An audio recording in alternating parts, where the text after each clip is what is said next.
जन्म में तो आप हमको नहीं हरा सकते। दिल्ली चुनाव नतीजों के रुझानों ने पूरे देश को हैरान कर दिया है। 27 साल बाद बीजेपी दिल्ली में सरकार बना रही है। आम आदमी पार्टी के बड़े बड़े नेता चुनाव हारते दिख रहे हैं। Congratulations India. इंडिया ने ये प्रूव किया है कि Indian democracy is among the finest in the world. Delhi का जनादेश आ गया है। बीजेपी को दिल्ली की जनता ने इसे मौका दिया है। मैंने वोट कर दिया है। दिल्ली में किसकी सरकार बने इसके लिए मैंने ये वोट भारतीय जनता पार्टी को किया है। जिंदगी में पहली बार मैंने भारतीय जनता पार्टी को वोट किया है। ये जो सबसे खतरनाक बात है, क्या इनको पता नहीं था कि मोदी मुसलमानों को मार रहा था, कातिल था?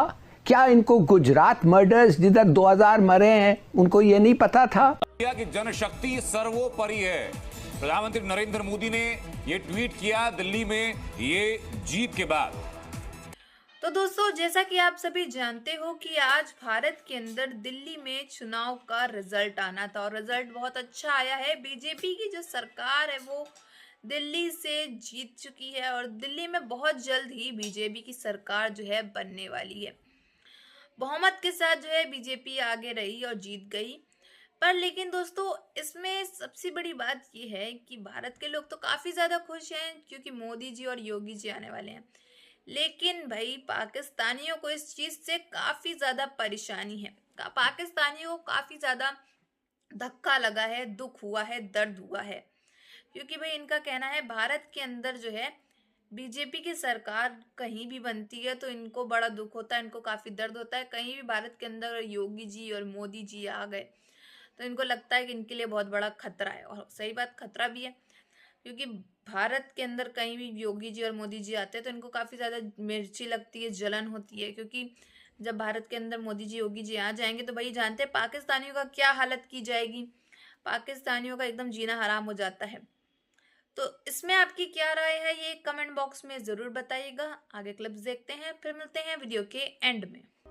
इंडिया को मुबारकबाद, भारत को मुबारकबाद, इंडियन नेशन को कॉन्ग्रेचुलेशंस और इंडिया के प्राइम मिनिस्टर नरेंद्र मोदी साहब को मुबारकबाद कि अब हमारे पंजाबी में कहते हैं ऐसी क्या गिदड़ सिंगी है कि मोदी साहब जो है वो हमेशा जीत जाते हैं। बड़ी क्लैरिटी है कि नरेंद्र मोदी जो है और उनकी पार्टी जो है वो दिल्ली के अंदर गवर्नमेंट बनाएंगे।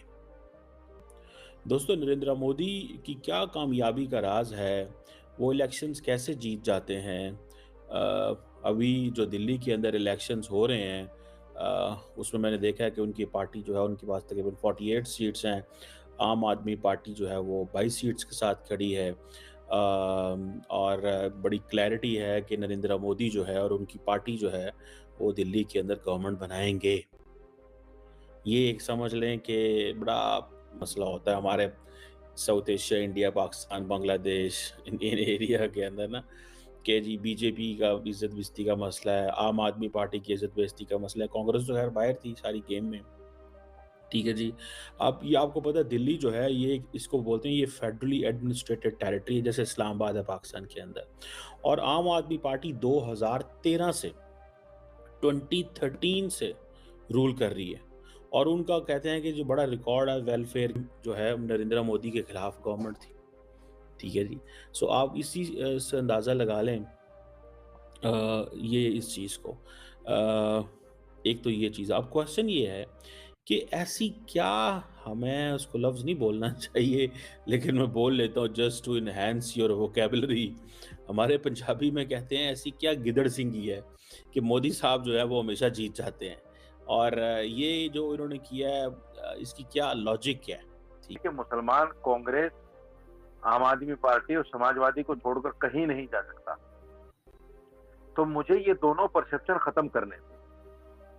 मुझे अपने समाज को एक संदेश देना था कि जिन लोगों की ये गलत फहमी है कि मुसलमान कांग्रेस को छोड़कर कहीं नहीं जा सकता या समाजवादी को छोड़कर कहीं नहीं जा सकता या आम आदमी पार्टी को छोड़कर कहीं नहीं जा सकता, उस संदेश से, उस परसेप्शन से हमें बाहर निकलना है।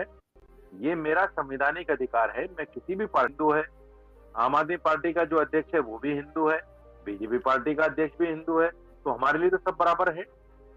हमारे लिए संविधान से ज्यादा ना कांग्रेस हमें दे सकती और ना हमारे जो संवैधानिक अधिकार हैं वो भाजपा हमसे छीन सकती। तो फिर हम इस डर में, इस भय में क्यों जिए कि साहब बीजेपी आ जाएगी तो हमारा वोट राइट भी छीन लेगी या हमें हिंदुस्तान से निकाल देगी। इस डर और इस भय में हम क्यों जिए इन्वॉल्व थे। दोस्तों, नरेंद्र मोदी की क्या कामयाबी का राज है, वो इलेक्शंस कैसे जीत जाते हैं? डेफिनेटली उन्होंने अपना तमाम फ्रंट्स उन्होंने अपने कवर किए हैं, यानी पॉलिटिकल भी, डिप्लोमेटिक भी, इकोनॉमिक भी, मिलिट्री भी, इंफॉर्मेशन वॉर भी, उन्होंने हर एक्सेस कवर किया। आप मोदी के नारे पाकिस्तान में लगा रहे हो। मोदी जिंदाबाद, सबसे पहले मोदी जिंदाबाद। मुझे तकलीफ हो रही, अजियत हो रही है और इंसान पे गुस्सा आ रहा है। मुझे ये हैरत हो रही है कि ये अपने ही मुल्क के रहने वाले हैं या फिर ये कोई भारत। और आए दिन मोदी के खिलाफ और मोदी के खिलाफ प्रोपेगेंडा करने में लगे रहते हैं। और इस समय उनकी एक ही दुआ और एक ही प्रार्थना है कि किसी तरह से मोदी जी को यानी बीजेपी को सत्ता से हटाया जाए। उसका मेजर कारण ये भी है कि पाकिस्तान को जिस तरह से भारत की मोदी सरकार ने इंटरनेशनल स्टेज पर आइसोलेट किया है, उससे भी पाकि काफ़ी खफा हैं। लेकिन पाकिस्तानी और पाकिस्तानी मीडिया की लाख कोशिशों प्रोपेगेंडा के बावजूद भारत के अंदर मोदी जी की अपील और पॉपुलैरिटी में कोई कमी नहीं आई है। तो वहीं पर अभी जो दिल्ली के अंदर इलेक्शंस हो रहे हैं उसमें मैंने देखा है कि उनकी पार्टी जो है, उनके पास तकरीबन 48 सीट्स हैं। आम आदमी पार्टी जो है वो 22 सीट्स के साथ खड़ी है और बड़ी क्लैरिटी है कि नरेंद्र मोदी जो है और उनकी पार्टी जो है वो दिल्ली के अंदर गवर्नमेंट बनाएंगे। अब 48 सीट्स हैं, ठीक है जी। 70 मेंबर की लेजिस्लेटिव असेंबली है। आम आदमी पार्टी के पास 22 सीट्स हैं। As per the election commission of India का ये जो डाटा है वो हमेशा जीत जाते हैं। और ये जो इन्होंने किया है, इसकी क्या लॉजिक है, ठीक है ना जी, ठीक है, इतना कोई आसान काम तो नहीं है। होता क्या है, लेकिन एक लफ्ज होता है, उसे बोलते हैं एंटी इनकम्बेंसी फैक्टर। जो उस वक्त जो रूलिंग पार्टी होती है उसका एक एंटी इनकम्बेंसी फैक्टर होता है, ठीक होगा जी। अब इसमें आप देखें कि एक तरफ हम ये देखते हैं कि जो इंटरनल चैलेंजेस भी, उसको चलने ही नहीं दिया, नोटिफिकेशन आता ही नहीं था। जबकि मोदी जी के खिलाफ कोई भी वीडियो है तो दिन में 20-30 मिलियन व्यूज एक दिन में आते हैं, क्योंकि दिल्ली इलेक्शंस जितवाना केजरीवाल के लिए बहुत ज्यादा जरूरी था, डीप स्टेट के लिए। अब एक मुद्दा वो था जिसकी आपने तस्वीरें देखी होंगी कि कैसे बेड़ियों में बांधकर हमारे लोगों को जो इलीगल्स थे उनको भारत में भेजा गया। अब आप सोचेंगे कि यार ऐसा तो किसी भी और कंट्री के साथ नहीं किया जो Bharat. Was this done with, मतलब क्या ये ट्रंप को बताकर या ट्रंप के कहने पर ऐसे भेजा, तो मुझे नहीं लगता। और जानबूझकर जब दिल्ली का चुनाव सर पर हो, पार्लियामेंट चल रहा हो, तभी ये किया जाए, ये मेरे लिए एक बहुत, देखिए down the line Trump has not yet, Trump ने जस्ट टेक ओवर किया है, अभी सिस्टम साफ करना बाकी है। तो मैं आपको एक बात बताना चाहता हूं, बहुत पुरानी बात है, थोड़ी सी ऑफलिंक लगेगी लेकिन ऑफलिंक है नहीं। आधार कार्ड जब आया था ना, कि वहां से किसी ने पिक्चर भेजा, नो चैनल वेंड, कोई चैनल वहां जाकर उस महिला को इंटरव्यू करना वगैरह नहीं गया, लेकिन ये कहा गया, अब उसके वीडियोज आए यूट्यूब में, एक वामपंथी मतलब रोने जैसे सुर में भात भात ऐसे फटे हुए आवाज में गा रहे, भात भात करके मर गई को लड़की का नाम लेके। आई रिमेंबर दैट न्यूज, और ये बहुत बड़ा एक इशू बन गया था तब। एग्जैक्टली, लेकिन दोबारा उस महिला की किसी ने सुध नहीं ली, क्योंकि कोई वहां जाना भी नहीं चाहता था।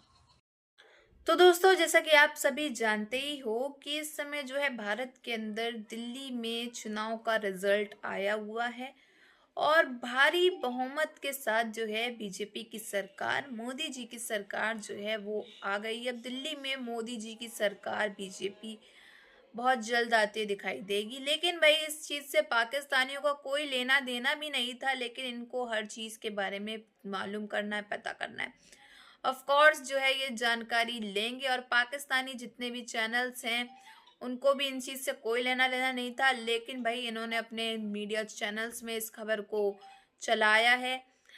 यही अगर अभी तो जैसे बहुमत के साथ बीजेपी सरकार जो है वो दिल्ली में जीत चुकी है, लेकिन जब पिछली बार जब लोकसभा में बहुमत के साथ जो है बीजेपी सरकार नहीं जीत पाई थी, कुछ जगहों पे बीजेपी सरकार नहीं आ पाई थी, तो इसको देख करके जो हमारे पाकिस्तानी हैं वो काफ़ी ज़्यादा खुश हो रहे थे। इसलिए जो है पाकिस्तान की मीडिया, पाकिस्तान के चैनल्स, पाकिस्तानी यूट्यूबर्स जो हैं इस खबर के बारे में बहुत अच्छे से छानबीन वगैरह करते हैं, सारे लाइव्स चलाते हैं और खबर देते रहते हैं। इस चीज़ से पाकिस्तानी जितने भी जर्नलिस्ट है, पाकिस्तान की मीडिया काफ़ी ज़्यादा दुखी है कि भाई दिल्ली के अंदर जो है मोदी सरकार एक बार फिर से बन गई है, अब इनका जो है जीना हराम हो जाएगा। और जहां पिछली बार जब मोदी सरकार कुछ राज्यों में नहीं बन पाई थी, ये काफ़ी ज़्यादा खुशियां मना रहे थे, काफ़ी ज़्यादा खुश हो रहे थे पाकिस्तानी सब के सब। और जगह जगह जो है पाकिस्तान के अंदर बोल्डिंग्स लगा रहे थे, बोल्डिंग्स लगा करके, बैनर लगा करके बोल रहे थे भाई मोदी हार गया, भारत के अंदर मोदी हार गया। क्योंकि ऑफ कोर्स अगर मोदी और बीजेपी की सरकार बन जाती है तो पाकिस्तानियों की एकदम खटिया खड़ी कर दी जाती है हर जगह। तो इसलिए जो है पाकिस्तानियों को काफ़ी ज़्यादा दुख होता है अगर बीजेपी की सरकार बन जाती है भारत के अंदर किधर भी, कहीं भी।